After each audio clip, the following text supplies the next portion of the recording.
இன்னைக்கு ஏதோ ஒரு பாதிப்பினால நிற்கிறீங்களா? வியாதியினால சரீரம் பாதிக்கப்பட்டுட்டு, இருதயத்தில் காயத்தை உண்டாக்கினதுனால இருதயம் காயப்பட்டு விட்டது. உங்களுடைய ஆவியில் ஒரு கலக்கம், பயம் வந்து விட்டது, ஒரு பாதிப்பு. இன்றைக்கு உங்களுக்கு சுகம் தேவை. உங்களுடைய சரீரத்தில் சுகம் வேணும். உங்களுடைய ஆத்மாவில காயங்கள் நீங்கி ஒரு சுகம் வேணும். உங்களுடைய ஆவியில் காணப்படுகிற குழப்பம், பய, வேதனை நீங்கி ஒரு சுகம் வேணும். இந்த சுகத்தை தான் ஆண்டவர் நிகுத்தரப்போகிறார்.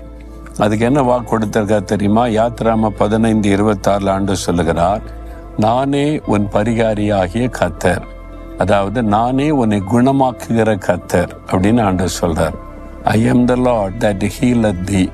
நான் உன்னை சுகமாக்குகிற தேவன். உங்களுக்கு சுகம் தேவை. சரீரத்தில் ஏதோ ஒரு வியாதி, ஏதோ ஒரு பாதிப்பு, டாக்டர் சொன்ன வார்த்தை மனசை பாதிச்சிட்டுது, இனி அவ்வளவுதானா அப்படின்னு இயங்குறீங்க. இயேசு உங்களுடைய வியாதி நீக்கி சுகம் தருகிறவர்.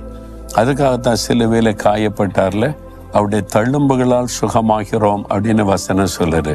அப்போ அவருடைய கரத்தை நீட்டி தொடும்போது அந்த கரத்தில் அவர் ஏற்றுக்கொண்ட தழும்புகள் நம்மை தொடும். அந்த தழும்புகள் நமக்கு சுகத்தை கொண்டு வரக்கூடிய வல்லமை உள்ளது. ஏன்னா நமக்காக அவர் காயப்பட்டு தழும்புகளை ஏற்றுக்கொண்டார்.